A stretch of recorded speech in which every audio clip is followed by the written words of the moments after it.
Joining us, the first guest of 2021, our good friend Scott Braddock, editor of quorumreport.com, as we get ready for another legislative session. Good morning, Scott. How are you today?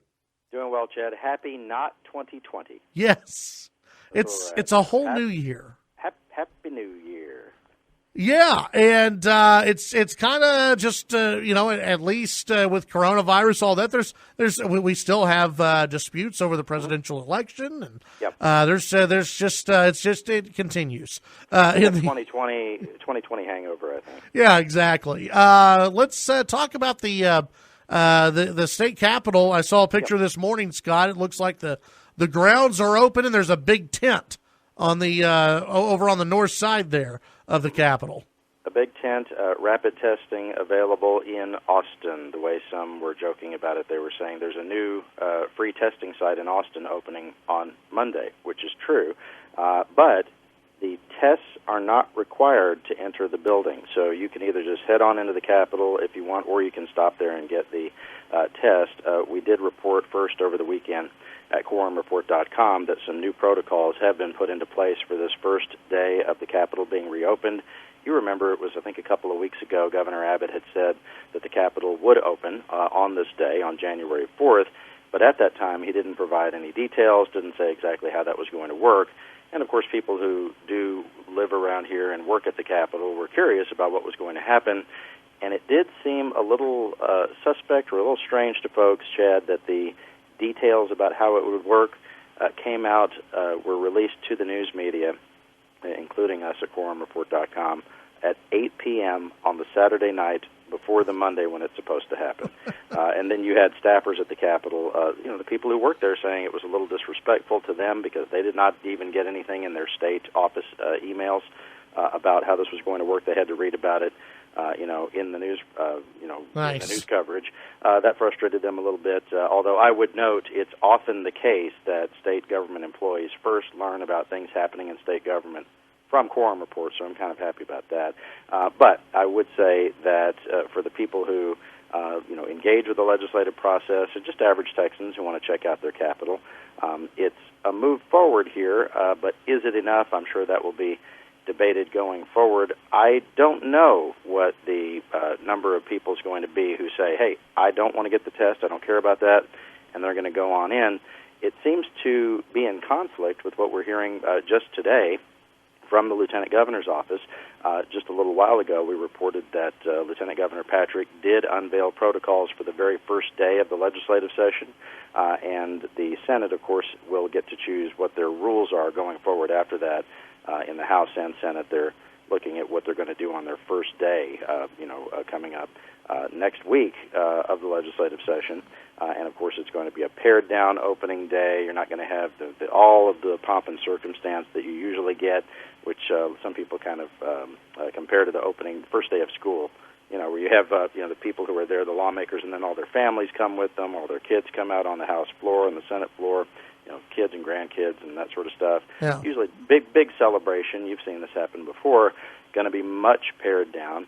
The Lieutenant Governor said that people do need to get tests when they're coming into the Texas Senate, and it looks like he's setting up his own, and the senators in the Senate setting up their own rapid testing on the east side of the Capitol. The tent that you mentioned is on the north side of the Capitol. So the Lieutenant Governor wanting to take a little more precaution here as far as who's allowed into the Senate on opening day. And then both the House and Senate will vote on their rules, and that will determine what those protocols are going, specifically what they are ongoing through the legislative session for the next 5 months. So for those who may not be aware, I mean, if during the Capitol is usually, busy anyway, which is people who are taking tours and going through. I mean, it's a beautiful building, beautiful area to just go and see. But during a session, Scott, that's when you've got a lot of groups who show up. You have, for example, Lubbock Day that takes place normally during the session. You've got protests that happen in front of the Capitol, on the side of the Capitol, and everywhere around the Capitol. Are those things going to be allowed to happen this year? Trying to figure that out, Chad. I mean, the building is basically built to hold about 6,000 people without people being literally stacked on top of each other. People on each other's shoulders. You can get about 6,000 in there, something like that. If you think about the lawmakers themselves, the staffers, and then everybody down to the people who actually clean up at the end of the day, and the troopers who are there to keep people safe, all of that, if you count all those folks, you're talking about 1,000 people or so. So that leaves room for about 5,000 more, but that's at max with no social distance going on, right? Yeah. So it's hard to say. Like how many are going to get in the rotunda?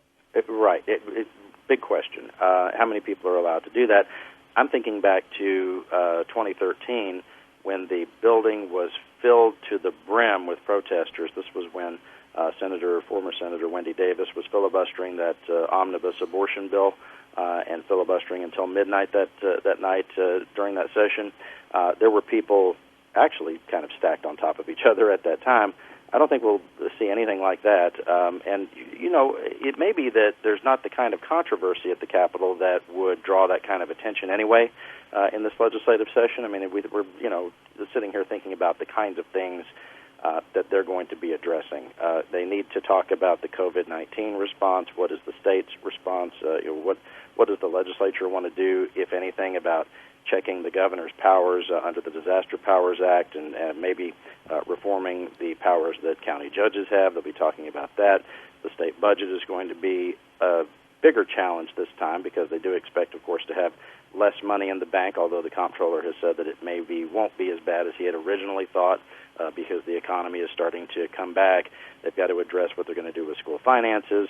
It looks like another tug of war about state government versus local government, those sorts of things. I'm not sure that the kind of red meat issues that sometimes come up in these legislative sessions that draw huge protests, that's really going to happen, although sometimes, as you know, the protest is the first thing that happens before the lawmakers act on something. And so, it may be that people start clamoring for something. And one of the things about a legislative session, Chad, is, and this is always true, is you just don't know what the thing is that's sometimes going to turn everything upside down in the middle of it. We had no idea, for example, in 2019, that in the middle of the legislative session, all of a sudden your phone lines would start being lit up and the text lines would be lighting up there at KFYO. Why? Because the governor, lieutenant governor, and the speaker had suddenly sort of like just dropped a bomb on everybody that they were going to raise sales taxes to try to buy down property taxes. Remember, that was a big surprise. And so you never know exactly what's going to come up during the course of the 140 days or so. But that's why we show up for work every day and try to figure this out. Yeah, absolutely. Let's take a focus. We've been talking about it here on the show. Obviously, Senator Ted Cruz leading about 11 or 12 U.S. senators in opposing the Electoral College results if an audit is not done, and I don't think they're going to do an audit. So it looks like they're going to oppose the Electoral College results. How's this playing? I see how it plays among the media and among Democrats and even some, elected Republicans. How does this play among the voters? Interesting question. I have been trying to figure this out, Chad, and all of this seems to be a proxy war for who's running for president next time around, right? And we think about these presidential cycles, ending now after this election in 2020, the next one coming up in 2024. But as you remember from, I think, both the 16 and the 2020 cycle, the nominating contests really take almost 18 months or 2 years, right? I mean, because you get so many people who are running. On the Republican side, if President Trump doesn't run again, which, he's talked about, he's hinted about that. There's been reports about the president saying he would want to run again in 24, which I think would clear the field pretty quick, right? I mean, he would still be the top Republican. That's pretty obvious. But based on the assumption that he won't run again, I think you have some of these folks like Cruz, who has all but said, and I think he outright did say at one point, it's no secret that he wants to run for president again. So he, of course, is leading this charge to try to just trying to be objective about it. It seems like we're grasping for straws at this point, Chad, and have been for a while. After more than 60 court cases have gone down in flames with no court anywhere, including those that were looked at by judges who were appointed by President Trump himself. None of those have worked out. And his lawyers, the Trump campaign's lawyers, have not presented any evidence of actual fraud. And then you saw this, bombshell report over the weekend in the Washington Post, where you had the audio of President Trump trying to lean on the Secretary of State in Georgia to try to just find more votes for me. I know people have varying opinions about that, but it does seem we're getting very close to the last gasps here of this. But I do think with the voters, the question is, will it remain in their minds that certain Republicans stood up for the president and tried to fight this fight all the way to the end as far as they could over the idea that the election was somehow stolen, when there is no evidence of that, but I do know a lot of people do believe it.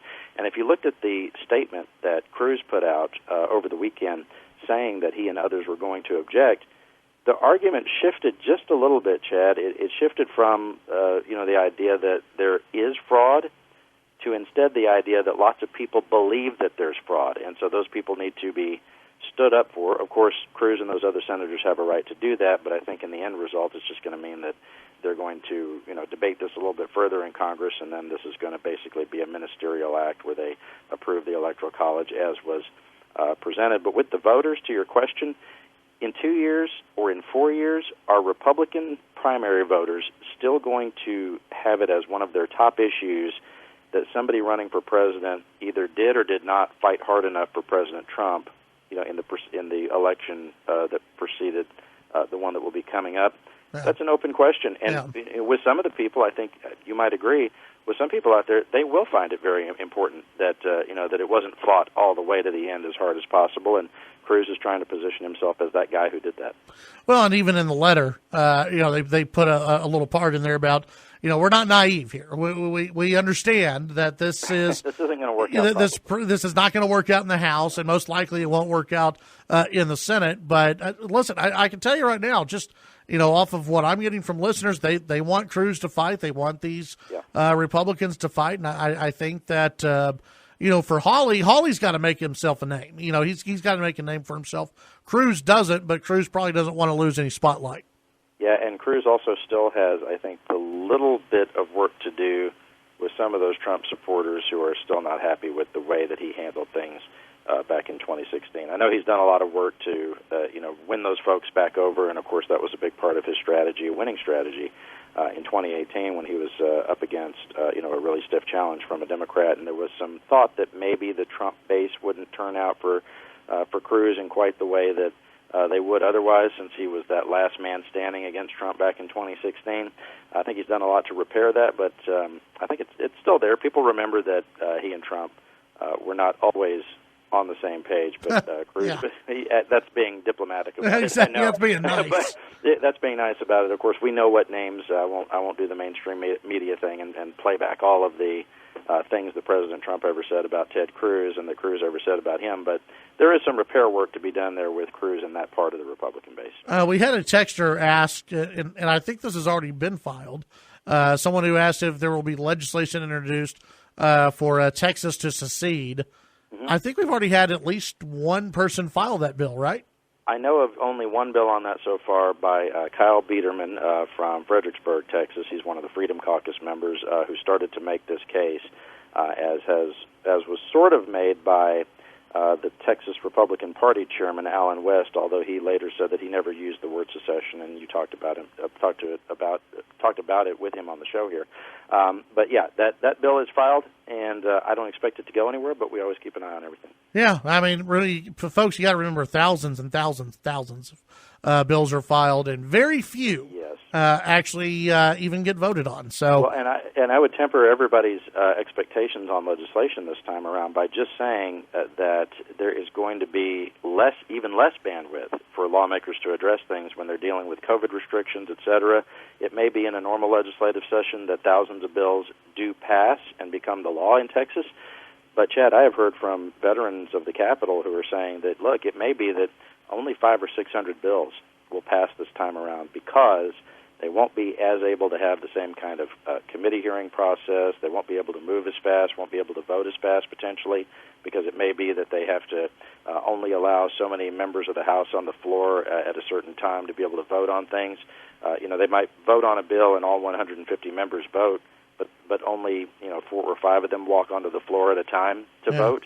That could be what they end up doing. Who knows? We'll figure out when they adopt their rules. But the bottom line is they may go a lot slower, and that might mean a lot less legislation. All right, Scott, tell folks what's happening over at Quorum Report. We've got all these protocols for you. If you do want to visit your Texas Capitol, you can check out what's required at quorumreport.com. And also a little bit later today, we'll have analysis from our publisher, veteran of politics, Harvey Kronberg, going to weigh in on what 2020 really means for the 2021 legislative session.